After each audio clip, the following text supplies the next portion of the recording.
échec, ghettoisation, recul de la laïcité. L'OBA réunit 3 enseignants pour évoquer les maux de l'école, et les solutions pour relever les défis du vivre ensemble.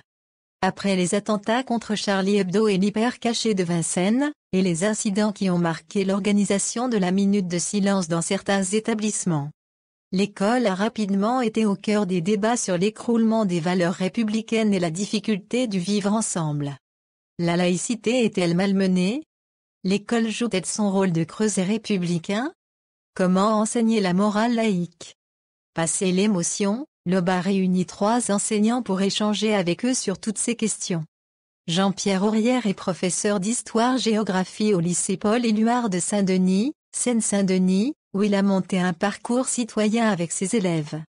Philippe Poitrelot est professeur de sciences économiques et sociales au lycée Jean-Baptiste Corot, à Savigny-sur-Orge, Essonne, formateur à l'ESP, École supérieure du professorat et de l'éducation, de Paris, et président des cahiers pédagogiques. Sophie Audoubert, professeure de lettres classiques, a enseigné 12 ans au collège Elsa Triolet de Saint-Denis, Seine-Saint-Denis. Elle est aujourd'hui en poste au lycée Voltaire à Paris. Ils portent 3 regards différents sur l'état de l'école et les solutions à mettre en œuvre, notamment dans les quartiers difficiles. Parfois pessimistes, ils sont aussi porteurs de propositions sur le défi que l'école doit relever. Interview croisée. L'OB, les attentats des 7 et 9 janvier dernier, et la non-adhésion de certains élèves à l'émotion nationale ont fait office d'un électrochoc pour l'école. Comment cela s'est-il passé dans vos établissements? Jean-Pierre Aurière, certains de nos élèves font sécession. Ils ne se sentent pas partie prenante de la communauté nationale. J'ai 5 classes, soit 150 élèves. Aucun d'entre eux n'est allé le dimanche 11 janvier à la manifestation. Ils n'étaient pas concernés. Et quand Liliane Thuram, footballeur français note de la rédaction, est venue au lycée rencontrer des élèves quelque temps après, les 3/4 des élèves ont déclaré qu'ils n'étaient pas Charlie. Sophie Audoubert, au lycée Voltaire, il n'y a pas eu d'incident. Sauf une élève n'a pas voulu faire la minute de silence, sans expliquer pourquoi. Philippe Poitrelot, on a pu voir quelques tags avec « Je suis Kouachi ». Mais il ne faut pas survaloriser ces manifestations. Il faut plutôt se demander pourquoi nos élèves ne se sont pas reconnus dans cette émotion nationale. Et ce n'est certainement pas par l'injonction, en adoptant une posture un peu autoritaire, torse bombé, levée des couleurs et marseillaise, qu'on va les faire changer. Ils disent, vous, les Français. Y a-t-il des sujets que vous jugez difficiles à aborder dans vos classes? Cela arrive. Mais si mes élèves ont confiance dans ce que j'essaie de leur transmettre, cela ne dégénère pas. Je leur ai donné par exemple cette phrase, « Nous sommes des animaux ». Il y a des élèves religieux qui ont été très choqués. Ils ont du coup contesté, non pas violemment, mais ils ont engagé un débat. Je ne l'ai pas vécu comme un incident. La classe est là pour ça. PW, il y a beaucoup eu récemment la question du 2 poids 2 mesures, pourquoi Dieudonné est condamné quand il se moque des juifs et pourquoi les caricaturistes ne le sont pas quand ils se moquent de l'islam. Ces questions vives peuvent déstabiliser les professeurs, qui n'ont pas été formés à les traiter, la création en SVT, la Shoah, le genre. Il faut que la formation initiale et la formation continue des enseignants les y préparent. Avez-vous le sentiment que la laïcité, l'une des valeurs de la République, est menacée? JP à 90% de mes élèves sont musulmans. Pour eux, clairement, le combat pour la laïcité est dirigé contre l'islam. Ils s'accrochent à la religion parce que c'est la seule chose qui leur permet d'exister, elle est pour eux un marqueur identitaire, associé à des rituels très forts. Comme la nourriture halal qu'ils revendiquent de plus en plus depuis 3 ou 4 ans. PW, ils vivent comme un stigmate de plus le fait qu'on moque leur religion. Ils disent vous, les Français, avec un sentiment fort d'être mis à part, de côté. Je vais faire mon professeur de sociologie, mais le retournement du stigmate est un processus bien connu. On en rajoute, pour retrouver de la dignité. Ça. Pour ne pas être une victime. JPA, dans mon lycée, il y a eu des désordres suite à la mort de Rémi Fraisse. Des élèves SN sont pris à des voitures sur le boulevard. Je leur ai dit, ça ne se fait pas, et une fille m'a répondu, mais monsieur, on a attaqué que des Français, ils avaient laissé passer les couples avec des femmes voilées. La laïcité est menacée à un autre niveau aussi, quand les jeunes filles n'osent pas s'habiller autrement qu'en baggy pour venir au lycée. Elles remettent le voile en sortant. Mais ces mêmes élèves que j'emmène en voyage, une fois loin de la pression religieuse familiale, se sentent libres, elles sortent des petites robes. Je ne les reconnais plus. PW, je n'ai pas l'impression que les valeurs républicaines soient particulièrement menacées dans mes classes. En revanche, que l'institution elle-même les mette à mal, ça, c'est une évidence. L'école creuse les inégalités sociales, et elle n'est pas particulièrement fraternelle. Vous voulez dire que c'est l'école qui est responsable? Non, mais la défiance à l'égard de l'institution scolaire est compréhensible. Quand on voit les enquêtes PISA et le triste record de la France, où l'origine sociale joue le plus dans l'accès au diplôme. Que l'école tienne ses promesses. Tout cela me rappelle le plus jamais ça après les émeutes de banlieue de 2005, qui n'a débouché sur rien. J'ai l'impression qu'on paie aujourd'hui toutes ces factures non réglées.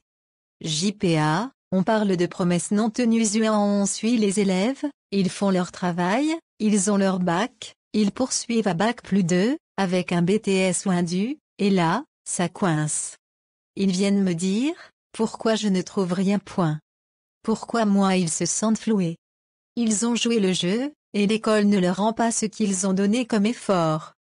Ça, c'est la société qui ne leur rend pas. PW, je déplore le manque de culture sociologique des enseignants, qui sont souvent dans une naturalisation de la difficulté scolaire. Cet élève n'est pas doué, c'est de sa faute s'il échoue. En oubliant complètement qu'il y a des déterminants sociaux qui jouent. Ça, notre système est une machine à broyer, avec ceux qui réussissent à courir, et vont passer la ligne au bon moment, et tous les autres qu'on envoie on ne sait trop où, voire pour les 150 000 qui sortent sans rien. Tout bonnement à la décharge publique. Qu'est-ce que je fais au quotidien pour lutter contre les inégalités? Vous êtes très pessimiste. N'est-ce pas un discours victimaire? Des profs, sur la ligne de ceux qui ont écrit Les territoires perdus de la République en 2003, diraient qu'il faut cesser de se plaindre, et travailler. Ça, les années passant, beaucoup d'élèves finissent par se décourager, jusqu'à ne plus rien faire du tout. Au moins comme ça, ils sont responsables de leur échec, c'est quand même moins humiliant. PW, la plupart des enseignants font du mieux qu'ils peuvent. Ils sont comme les musiciens du Titanic. Ils continuent à jouer, pendant que le bateau coule. Ça, c'est carrément ça. PW, l'institution dysfonctionne. Cela dit, il ne faut pas tomber dans la culture de l'excuse et attendre que la société change. Les enseignants doivent se demander, qu'est-ce que je fais, dans mon établissement, dans ma classe, au quotidien, pour lutter contre les inégalités? C'est elle, la foutue question à laquelle on doit tout répondre. Ça, je suis d'accord. Mais au bout d'un moment, je m'essouffle. Parce qu'on est très seul. Le travail n'est pas collectif. PW, le lycée Corot à Savigny-sur-Orge où je travaille, est un très gros lycée, 2500 élèves, qui recrute sur 6 communes différentes, dont Grigny, Viry-Châtillon et Fleury. La moitié de nos élèves viennent des réseaux de l'éducation prioritaire. Il existe une vraie mixité sociale de fait. On y travaille le vivre ensemble, à travers des événements, le fait de la musique, les remises de diplômes. De vrais rituels qui développent un sentiment d'appartenance. On refuse aussi de reconstituer des filières d'excellence. Nous mélangeons les élèves des filières européennes avec les autres. C'est moins facile pour les professeurs, mais nous assumons ce choix. JPA, depuis 8 ans, j'ai mis en place un parcours républicain avec mes élèves. Nous visitons des lieux emblématiques de la nation. L'année dernière, nous sommes allés à une cérémonie à l'Arc de Triomphe. Les élèves de STI, Sciences et Technologies de l'Industrie, et de première ils ont déposé une gerbe et ils ont ravivé la flamme. Ils se sont disputés pour porter le drapeau français. Ensuite, ils ont chanté la Marseillaise. Je n'en revenais pas. Et à la fin, plusieurs d'entre eux sont venus me dire, « Monsieur, je me sens français.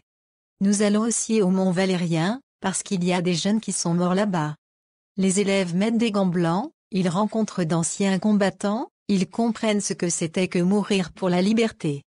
Ça leur parle, parce que là, ils vivent une expérience. J'emmène aussi chaque année mes élèves voir ailleurs comment les gens s'accommodent de leurs différences, l'Irlande du Nord, le Brésil, le Guatemala.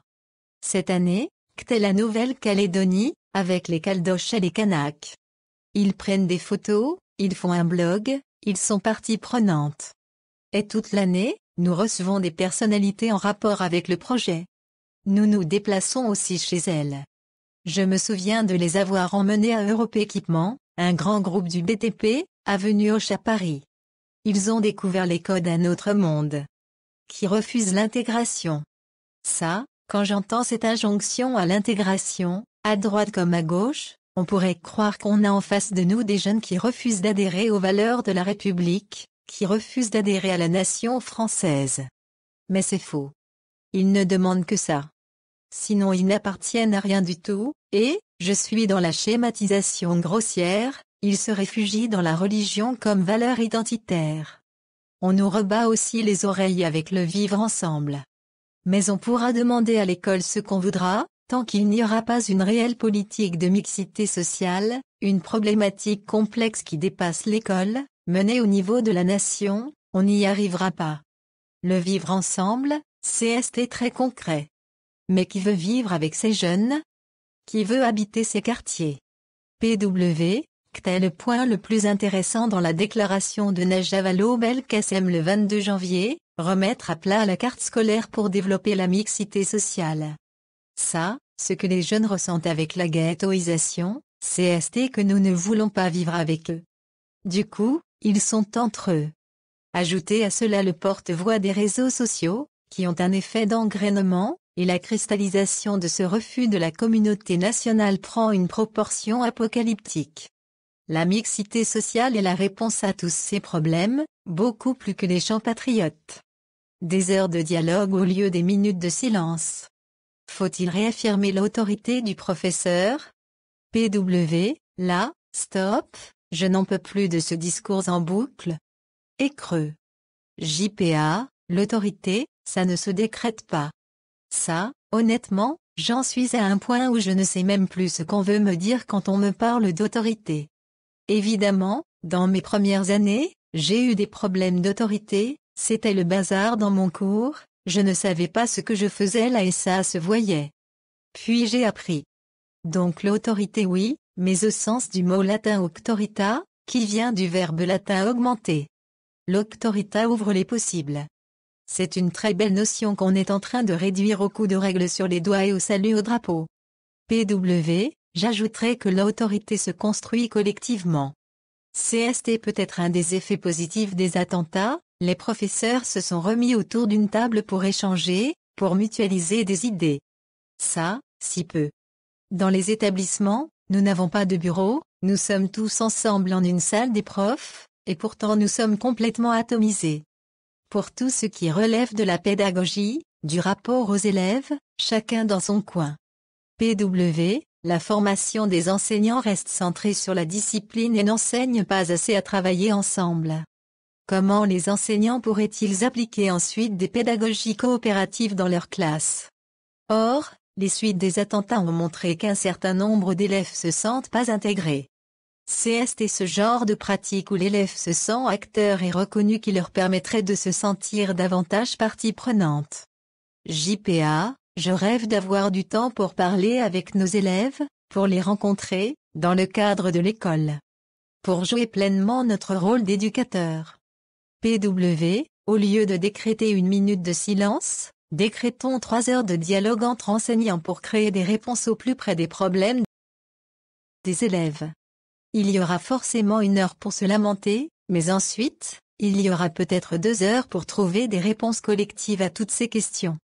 Ça, moi, ma requête n'a rien d'original, je voudrais une réduction des effectifs. Pour que, de la maternelle à la terminale, on puisse travailler en groupe réduit, plusieurs heures de suite, et pas une pauvre heure de temps en temps, vite fait. Parce qu'à 35, ce n'est pas possible. Le train avance, parce que je suis un bon petit soldat et je fais le programme, et mes élèves descendent les uns après les autres sur les bas-côtés.